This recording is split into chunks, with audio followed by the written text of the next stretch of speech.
Welcome to the Ask a Male Fit Show. Hey, I'm Matt from Matt Lane Fitness. If you are new here, I appreciate you so friggin' much to just get a skosh of your time. It means the world to me and I won't waste it. I'm a personal trainer, registered nurse, and a behavioral change specialist. All that aside, this is exactly what it looks like. You ask your fitness questions and I'll answer them. I'm looking forward to it. First question we're diving into. I'm a male that wants to slim tone my forearms, thighs, and calves. Like the title says, I'm wanting to slim/tone my these parts of my body, but everywhere I look, it only talks about bulking them. Are there any good exercises for what I'm wanting? So, I'll agree with you. This is an uncommon question. Most of the time, it's how do I make these forearms bigger? How do I make things larger? What you're asking about, slimming, toning, it doesn't sound like what you're actually asking is atrophying the muscles, meaning the muscle dissipating, going away, getting smaller. It sounds like what you're ultimately asking is, how do I drop the body fat? That is what I see in this. Now, because I lack context and can't ask you further questions, I have to go off of that. But I'll say this. I could never advise you to atrophy your muscles on purpose. It's just, it is so not beneficial to you to lose muscle. So I cannot advise you to do that. Having said that, a calorie deficit, that absolutely will drop the body fat that will slim or tone these body parts that you're talking about. Now, while you can't target the body fat in your forearms or target the body fat in certain areas, you can do it from a whole body standpoint, and you have to do that through a caloric deficit. It's the only way to do it. If you track your calories using Lose It, the app that you see on here, or MyFitnessPal, and put yourself in that deficit, you are going to achieve fat loss. So I hope that helps, and ultimately good exercises for what you're doing. You could focus on getting that heart rate up, because the longer your heart rate up, the more calories you're burning. So if you are truly just wanting to drop body fat, then that's all you got to do. Put yourself in a caloric deficit or expend more energy, get more active, if that makes sense. Get that heart rate up. I hope that helps. Moving on to the next question. How do I know how long to rest my body after exercise? Hello, I recently started getting into trying to get fit around 2 months ago. Congrats. And have slowly been able to see progress in my stamina and strength, which feels rewarding. Congrats. However, recently, around 4 weeks ago, I started to try to jog and do cardio around 4 to 5 days a week. Well, I don't envy you. Really feel like my stamina is increasing, but my legs feel very weak for some reason. Nowadays, when I go for jogging, I feel like my legs are still not functioning at its best, even after taking a rest for a day or two. It's a weird feeling to me when I'm going jogging and my legs feel extremely broken, but I'm barely out of breath, and I don't know why.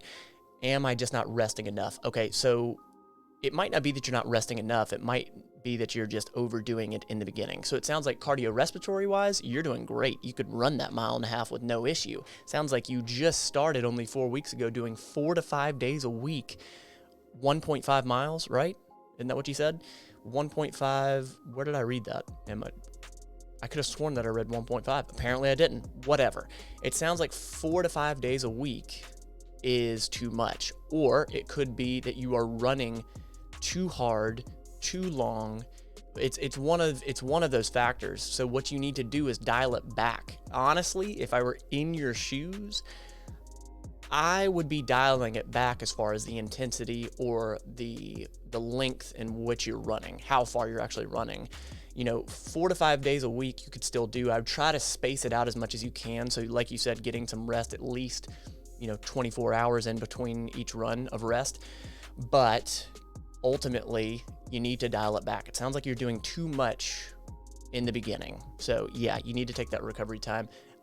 I congrats you. I congratulate you though on sticking to it, doing it, and adopting something else. So take the time, take the rest, learn your body. Next question. Come to find out, I didn't need a diet break. I just needed some salt. Get out of here. Who would have known that salt is a good thing? This is something that I have seen. It's very pervasive in a lot of different demographics of folks. I mean, some of my grandparents and whatnot, I always remember them being like, "That's too much salt." You know, if you have a cardiac condition, makes sense. If you have a history if you have hereditary hypertension, if you have hypertension, yeah, totally get it. I totally get it. But if you don't have any comorbidities, if you don't have any health reasons that you shouldn't be consuming sodium, unless your doctor has told you something, your registered dietitian has told you something, sodium is a good thing. Okay, sodium is a good thing. Here we go. Yeah, so basically these past few days have been pretty tough. I've been dropping in weight consistently, so that's cool.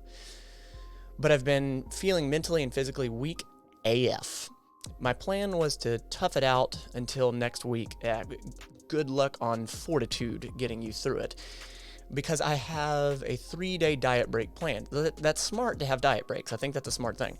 Plus, I had hopes of hitting my monthly goal weight by then, and the diet break was going to be my reward, okay?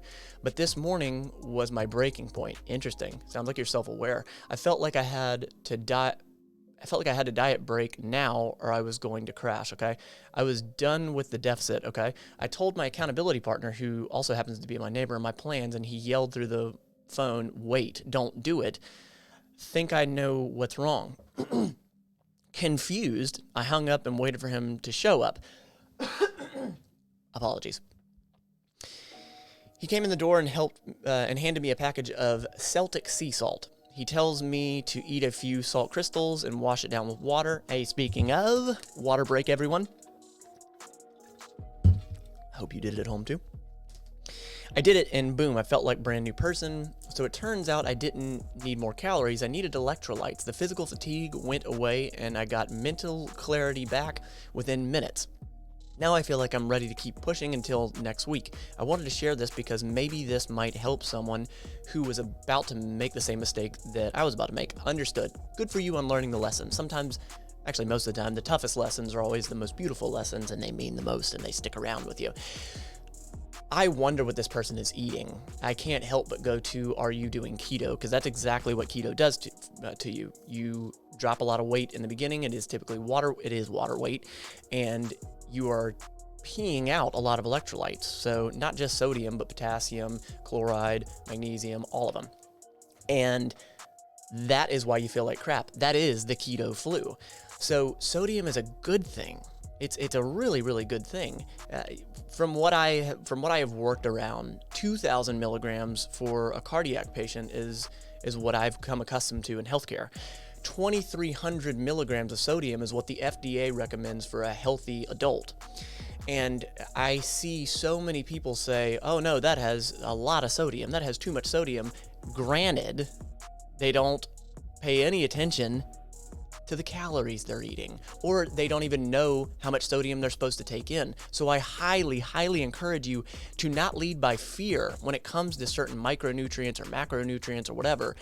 Educate yourself rather than just saying, "I can't take it. I can't consume that. It's bad. It's bad. Sodium's bad. Sodium's bad."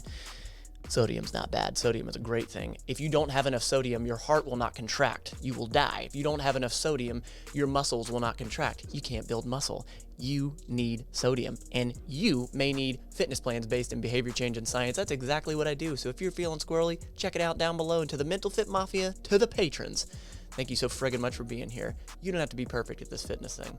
Just be better than yesterday. Every day. Drop your comments below. All right.